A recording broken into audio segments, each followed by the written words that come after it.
Hello दोस्तों, आपको हमारे YouTube चैनल में स्वागत है। आज हम सुनाने वाले हैं गुल्ली डंडा कहानी मुंशी प्रेमचंद।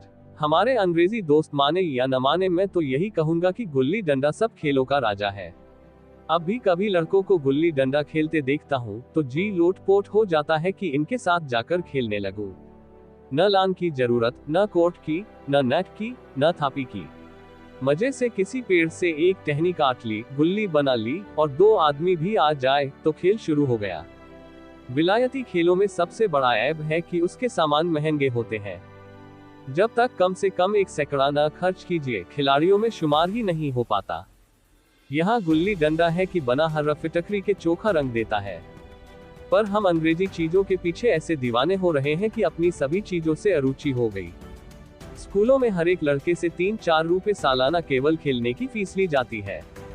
किसी को यह नहीं सूझता कि भारतीय खेल खिलाएं जो बिना दाम कौड़ी के खेले जाते हैं। अंग्रेजी खेल उनके लिए हैं जिनके पास धन है। गरीब लड़कों के सिर क्यों यह व्यसन मरते हो। ठीक है, गुल्ली से आंख फूट जाने का भय रहता है, तो क्या क्रिकेट से सिर फूट जाने, तिल्ली फट जाने, टांग टूट जाने का भय नहीं रहता। अगर हमारे माथे में गुल्ली का दाग आज तक बना हुआ है तो हमारे कई दोस्त ऐसे भी हैं जो थापी को बैसाखी से बदल बैठे। यह अपनी अपनी रुचि है। मुझे गुल्ली ही सब खेलों से अच्छी लगती है और बचपन की मीठी स्मृतियों में गुल्ली ही सबसे मीठी है। वह प्रातः काल घर से निकल जाना, वह पेड़ पर चढ़कर टहनियां काटना और गुल्ली डंडे बनाना, वह उत्साह, वह खिलाड़ियों के जमघटे, वह पदना और पदाना, वह लड़ाई झगड़े, वह सरल स्वभाव जिससे छूताछूत अमीर गरीब का बिल्कुल भेद न रहता था, जिसमें अमीराना चोचलों की, प्रदर्शन की, अभिमान की गुंजाइश ही न थी। यह उसी वक्त भूलेगा जब जब घर वाले बिगड़ रहे हैं, पिताजी चौके पर बैठे वेग से रोटियों पर अपना क्रोध उतार रहे हैं, अम्मा की दौड़ केवल द्वार तक है, लेकिन उनकी विचारधारा में मेरा अंधकार में भविष्य टूटी हुई नौक की तरह डगमगा रहा है, और मैं हूँ कि पदाने में मस्त हूँ। न नहाने की सुधि है, न खाने की। गुल्ली है तो जरा सी, पर उसमें दुनिया भर की मिठाइयों की मिठास और तमाशों का आनंद भरा हुआ है। मेरे हमजोलियों में एक लड़का गया नाम का था। मुझसे 2-3 साल बड़ा होगा। दुबला, बंदरों की सी लंबी लंबी पतली पतली उंगलियां, बंदरों की सी चपलता, वही झल्लाहट। गुल्ली कैसी ही हो, पर इस तरह लपकता था जैसे छिपकली कीड़ों पर लपकती है।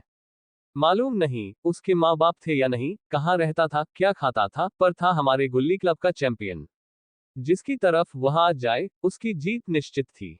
हम सब उसे दूर से आते देख उसका दौड़कर स्वागत करते थे और अपना गोया बना लेते थे। एक दिन मैं और गया दो ही खेल रहे थे। वह पदा रहा था, मैं पद रहा था, मगर कुछ विचित्र बात है कि पदाने में हम दिन भर मस्त रह सकते हैं, पदना 1 मिनट का भी अखरता है। मैंने गला छुड़ाने के लिए सब चालें चली, जो ऐसे अवसर पर शास्त्र विहित न होने पर भी क्षम्य है, लेकिन गया अपना दांव लिए बगैर मेरा पिंड न छोड़ता था। मैं घर की ओर भागा। अनुनय विनय का कोई असर न हुआ था। गया ने मुझे दौड़कर पकड़ लिया और डंडा तानकर बोला, मेरा दांव देकर जाओ। पदाया तो बड़े बहादुर बन के, पदने के बेर क्यों भागे जाते हो। तुम दिन भर पदाओ तो मैं दिन भर पदता रहूं। हाँ, तुम्हें दिन भर पदना पड़ेगा। न खाने जाऊं, न पीने जाऊं। हाँ, मेरा दांव दिए बिना कहीं नहीं जा सकते। मैं तुम्हारा गुलाम हूं। हाँ, मेरे गुलाम हो। मैं घर जाता हूं, देखूं मेरा क्या कर लेते हो। घर कैसे जाओगे, कोई दिल लगी है। दांव दिया है, दांव लेंगे। अच्छा, कल मैंने अमरूद खिलाया था, वह लौटा दो। वह तो पेट में चला गया। निकालो पेट से। तुमने क्यों खाया मेरा अमरूद। अमरूद तुमने दिया तब मैंने खाया। मैं तुमसे मांगने न गया था। जब तक मेरा अमरूद न दोगे मैं दांव न दूंगा। मैं समझता था न्याय मेरी ओर है। आखिर मैंने किसी स्वार्थ से ही उसे अमरूद खिलाया होगा। कौन नी स्वार्थ किसी के साथ सलूक करता है। भिक्षा तक तो स्वार्थ के लिए देते हैं। जब गया ने अमरूद खाया तो फिर उसे मुझसे दांव लेने का क्या अधिकार है। रिश्वत देकर तो लोग खून पचा जाते हैं, यह मेरा अमरूद यूं ही हजम कर जाएगा। अमरूद पैसे के 5 वाले थे, जो गया के बाप को भी नसीब न होंगे। ये सरासर अन्याय था। गया ने मुझे अपनी ओर खींचते हुए कहा, मेरा दांव देकर जाओ। अमरूद से अमरूद मैं नहीं जानता। मुझे न्याय का बल था। वह अन्याय पर डटा हुआ था। मैं हाथ छुड़ाकर भागना चाहता था। वह मुझे जाने न देता। मैंने उसे गाली दी, उसने उससे कड़ी गाली दी, और गाली ही नहीं, एक चांटा जमा दिया। मैंने उसे दांत काट लिया। उसने मेरी पीठ पर डंडा जमा दिया। मैं रोने लगा। गया मेरे इस अस्त्र का मुकाबला न कर सका। मैंने तुरंत आंसू पोंछ डाले, डंडे की चोट भूल गया और हंसता हुआ घर जा पहुंचा। मैं थानेदार का लड़का एक नीच जात के लौंडे के हाथों पिट गया। यह मुझे उस समय भी अपमानजनक मालूम हा, लेकिन घर में किसी से शिकायत न की। उन्हीं दिनों पिताजी का वहां से तबादला हो गया। नई दुनिया देखने की खुशी में ऐसा फूला कि अपने हमजोलियों से बिछुड़ जाने का बिल्कुल दुख न हुआ। पिताजी दुखी थे। वह बड़ी आमदनी की जगह थी। अम्मां जी भी दुखी थी। यहाँ सब चीज सस्ती थी और मोहल्ले की स्त्रियों से घराव सा हो गया था, लेकिन मैं सारे खुशी के फूला न समाता था। लड़कों में जीत उड़ा रहा था। वहां ऐसे घर थोड़े ही होते हैं। ऐसे ऐसे ऊंचे घर हैं कि आसमान से बातें करते हैं। वहां के अंग्रेजी स्कूल में कोई मास्टर लड़कों को पीटे तो उसे जेहल हो जाए।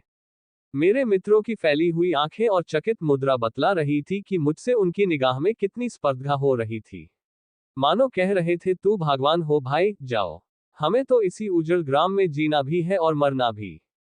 20 साल गुजर गए। मैंने इंजीनियरिंग पास की और उसी जिले का दौरा करता हुआ उसी कस्बे में पहुंचा और डाक बंगले में ठहरा।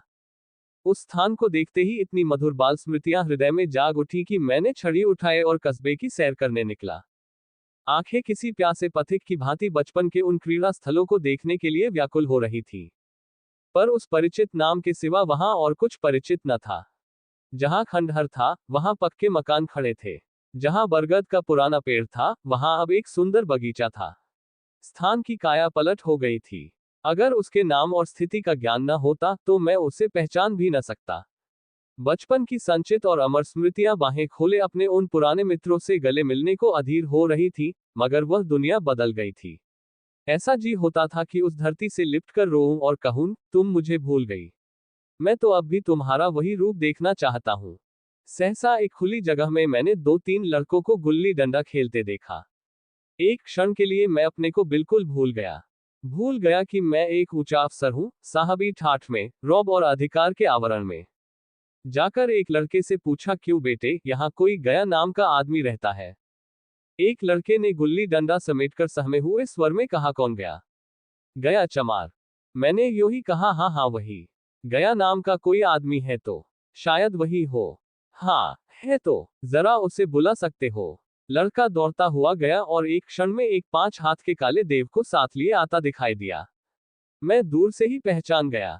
उसकी ओर लपकना चाहता था कि उसके गले लिपट जाऊं, पर कुछ सोचकर रह गया।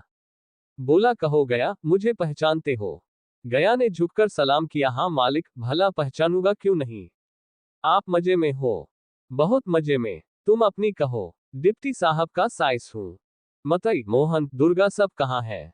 कुछ खबर है? मतई तो मर गया, दुर्गा और मोहन दोनों डाकिया हो गए हैं। आप? मैं तो जिले का इंजीनियर हूं। सरकार तो पहले ही बड़े जहीन थे। अब कभी गुल्ली डंडा खेलते हो? गया ने मेरी ओर प्रश्न भरी आंखों से देखा। अब गुल्ली डंडा क्या खेलूंगा सरकार, अब तो धंधे से छुट्टी नहीं मिलती। आओ आज हम तुम खेलें। तुम पदाना, हम पदेंगे। तुम्हारा एक दांव हमारे ऊपर है, वह आज ले लो। गया बड़ी मुश्किल से राजी हुआ। वह ठहरा टके का मजदूर, मैं एक बड़ा अफसर। हमारा और उसका क्या जोड़। बेचारा झेप रहा था, लेकिन मुझे भी कुछ कम झेप न थी। इसलिए नहीं कि मैं गया के साथ खेलने जा रहा था, बल्कि इसलिए कि लोग इस खेल को अजूबा समझकर इसका तमाशा बना लेंगे और अच्छी खासी भीड़ लग जाएगी। उस भीड़ में वह आनंद कहाँ रहेगा, पर खेले बगैर तो रहा नहीं जाता।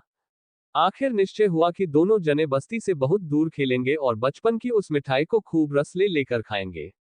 मैं गया को लेकर डाकबंगले पर आया और मोटर में बैठकर दोनों मैदान की ओर चले। साथ में एक कुल्हाड़ी ले ली। मैं गंभीर भाव धारण किए हुए था, लेकिन गया इसे अभी तक मजाक ही समझ रहा था। फिर भी उसके मुख पर उत्सुकता या आनंद का कोई चिन्ह न था। शायद वह हम दोनों में जो अंतर हो गया था, यही सोचने में मगन था। मैंने पूछा, तुम्हें कभी हमारी याद आती थी गया? सच कहना। गया झेपता हुआ बोला, मैं आपको याद करता हजूर किस लायक हूं। भाग में आपके साथ कुछ दिन खेलना बदा था, नहीं मेरी क्या गिनती। मैंने कुछ उदास होकर कहा, लेकिन मुझे तो बराबर तुम्हारी याद आती थी। तुम्हारा वह डंडा जो तुमने तानकर जमाया था, याद है ना? गया ने पछताते हुए कहा, वह लड़कपन था सरकार, उसकी याद ना दिलाओ। वाह, वह मेरे बाल जीवन की सबसे रसीली याद है। तुम्हारे उस डंडे में जो रस था, वह तो अब न आदर सम्मान में पाता हूं, न धन में। इतनी देर में हम बस्ती से कोई 3 मील निकल आए। चारों तरफ सन्नाटा है। पश्चिम और कोसों तक भीमताल फैला हुआ है, जहां आकर हम किसी समय कमल पुष्प तोड़ ले जाते थे और उसके झुमक बनाकर कानों में डाल लेते थे। जेठ की संध्या केसर में डूबी चली आ रही है। मैं लपककर एक पेड़ पर चढ़ गया और एक टहनी काट लाया। चटपट गुल्ली डंडा बन गया। खेल शुरू हो गया। मैंने गुच्ची में गुल्ली रखकर उछाली। गुल्ली गया के सामने से निकल गई। उसने हाथ लपकाया जैसे मछली पकड़ रहा हो। गुल्ली उसके पीछे जाकर गिरी। ये वही गया है जिसके हाथों में गुल्ली जैसे आप ही आकर बैठ जाती थी। वह दाहिने बाएं कहीं हो, गुल्ली उसकी हथेली में ही पहुंचती थी। जैसे गुल्लियों पर वशीकरण डाल देता हो। नई गुल्ली, पुरानी गुल्ली, छोटी गुल्ली, बड़ी गुल्ली, नोकदार गुल्ली, सपाट गुल्ली सभी उससे मिल जाती थी। जैसे उसके हाथों में कोई चुंबक हो, गुल्लियों को खींच लेता हो। लेकिन आज गुल्ली को उससे वह प्रेम नहीं रहा। फिर तो मैंने पदाना शुरू किया। मैं तरह तरह की धांधलियां कर रहा था। अभ्यास की कसर बेईमानी से पूरी कर रहा था। हुच जाने पर भी डंडा खेले जाता था। हालांकि शास्त्र के अनुसार गया की बारी आनी चाहिए थी। गुल्ली पर ओछी चोट पड़ती और वह जरा दूर पर गिर पड़ती तो मैं झपटकर उसे खुद उठा लेता और दोबारा टाना लगाता। गया ये सारी बेकायदगियां देख रहा था, पर कुछ न बोलता था, जैसे उसे वह सब कायदे कानून भूल गए। उसका निशाना कितना अचूक था। गुल्ली उसके हाथ से निकलकर टन से डंडे से आकर लगती थी। उसके हाथ से छूटकर उसका काम था डंडे से टकरा जाना, लेकिन आज वह गुल्ली डंडे में लगती ही नहीं। कभी दाहिने जाती है, कभी बाएं, कभी आगे, कभी पीछे। आध घंटे पदाने के बाद एक गुल्ली डंडे में आ लगी। मैंने धांधली की गुल्ली डंडे में नहीं लगी। बिल्कुल पास से गई, लेकिन लगी नहीं। गया ने किसी प्रकार का असंतोष प्रकट नहीं किया। न लगी होगी। डंडे में लगती तो क्या मैं बेईमानी करता? नहीं भैया, तुम भला बेईमानी करोगे? बचपन में मजाल था कि मैं ऐसा घपला करके जीता बचता। यही गया गर्दन पर चढ़ बैठता, लेकिन आज मैं उसे कितनी आसानी से धोखा दिए चला जाता था। गधा है। सारी बातें भूल गया। सहसा गुल्ली फिर डंडे से लगी और इतनी जोर से लगी जैसे बंदूक छूटी हो। इस प्रमाण के सामने अब किसी तरह की धांधली करने का साहस मुझे इस वक्त भी न हो सका, लेकिन क्यों न एक बार सबको झूठ बताने की चेष्टा करूं। मेरा हरज की क्या है? मान गया तो वाह वाह, नहीं 2-4 हाथ पदना ही तो पड़ेगा। अंधेरा का बहाना करके जल्दी से छुड़ा लूंगा। फिर कौन दांव देने आता है? गया ने विजय के उल्लास में कहा, लग गई, लग गई। टन से बोली। मैंने अनजान बनने की चेष्टा करके कहा, तुमने लगते देखा? मैंने तो नहीं देखा। टन से बोली, है सरकार। और जो किसी ईंट से टकरा गई हो। मेरे मुख से यह वाक्य उस समय कैसे निकला, इसका मुझे खुद आश्चर्य है। इस सत्य को झुठलाना वैसा ही था जैसे दिन को रात बताना। हम दोनों ने गुल्ली को डंडे में जोर से लगते देखा था, लेकिन गया ने मेरा कथन स्वीकार कर लिया। हाँ, किसी ईंट में ही लगी होगी। डंडे में लगती तो इतनी आवाज न आती। मैंने फिर पदाना शुरू कर दिया, लेकिन इतनी प्रत्यक्ष धांधली कर लेने के बाद गया की सरलता पर मुझे दया आने लगी। इसीलिए जब तीसरी बार गुल्ली डंडे में लगी तो मैंने बड़ी उदारता से दांव देना तय कर लिया। गया ने कहा, अब तो अंधेरा हो गया है भैया, कल पर रखो। मैंने सोचा, कल बहुत सा समय होगा, यह न जाने कितनी देर पदाए, इसलिए इसी वक्त मुमामला साफ कर लेना अच्छा होगा। नहीं नहीं, अभी बहुत उजाला है। तुम अपना दांव ले लो। गुल्ली सूझेगी नहीं। कुछ परवाह नहीं। गया ने पदाना शुरू किया, पर उसे अब बिल्कुल अभ्यास न था। उसने 2 बार टाण लगाने का इरादा किया, पर दोनों ही बार हुच गया। 1 मिनट से कम में वह दांव खो बैठा। मैंने अपनी हृदय की विशालता का परिचय दिया। एक दांव और खेल लो। तुम तो पहले ही हाथ में हुच गए। नहीं भैया, अब अंधेरा हो गया। तुम्हारा अभ्यास छूट गया। कभी खेलते नहीं। खेलने का समय कहाँ मिलता है भैया। हम दोनों मोटर पर जा बैठे और चिराग जलते जलते पड़ाव पर पहुंच गए। गया चलते चलते बोला, कल यहाँ गुल्ली डंडा होगा। सभी पुराने खिलाड़ी खेलेंगे। तुम भी आओगे। जब तुम्हें फुर्सत हो तभी खिलाड़ियों को बुलाऊं। मैंने शाम का समय दिया और दूसरे दिन मैच देखने गया। कोई 10-10 आदमियों की मंडली थी। कई मेरे लड़कपन के साथी निकले। अधिकांश युवक थे, जिन्हें मैं पहचान न सका। खेल शुरू हुआ। मैं मोटर पर बैठा बैठा तमाशा देखने लगा। आज गया का खेल, उसका नैपुण्य देखकर मैं चकित हो गया। टाना लगाता तो गुल्ली आसमान से बातें करती। कल की सी वह झिझक, वह हिचकिचाहट, वह बेदिली आज न थी। लड़कपन में जो बात थी, आज उसने प्रौढ़ता प्राप्त कर ली थी। कहीं कल इसने मुझे इस तरह पदाया होता तो मैं जरूर रोने लगता। उसके डंडे की चोट खाकर गुल्ली 200 गज की खबर लाती थी। पदने वालों में एक युवक ने कुछ धांधली की। उसने अपने विचार में गुल्ली लपक ली थी। गया का कहना था गुल्ली जमीन में लगकर उछली थी। इस पर दोनों में ताल ठोकने की नौबत आई है। युवक दब गया। गया का तमतमाया हुआ चेहरा देखकर डर गया। अगर वह दब न जाता तो जरूर मारपीट हो जाती। मैं खेल में न था, पर दूसरों के इस खेल में मुझे वही लड़कपन का आनंद आ रहा था, जब हम सब कुछ भूलकर खेल में मस्त हो जाते थे। अब मुझे मालूम हुआ कि कल गया ने मेरे साथ खेला नहीं, केवल खेलने का बहाना किया। उसने मुझे दया का पात्र समझा। मैंने धांधली की, बेईमानी की, पर उसे जरा भी क्रोध न आया। इसलिए कि वह खेल न रहा था, मुझे खेला रहा था, मेरा मन रख रहा था। वह मुझे पदाकर मेरा कचूमर नहीं निकालना चाहता था। मैं अब अफसर हूँ। यह अफसरी मेरे और उसके बीच में दीवार बन गई है। मैं अब उसका लिहाज पा सकता हूँ, अदब पा सकता हूँ, साहचर्य नहीं पा सकता। लड़कपन था तब मैं उसका समकक्ष था। ये पद पाकर अब मैं केवल उसकी दया योग्य हूँ। वह मुझे अपना जोड़ नहीं समझता। वह बड़ा हो गया है, मैं छोटा हो गया हूँ।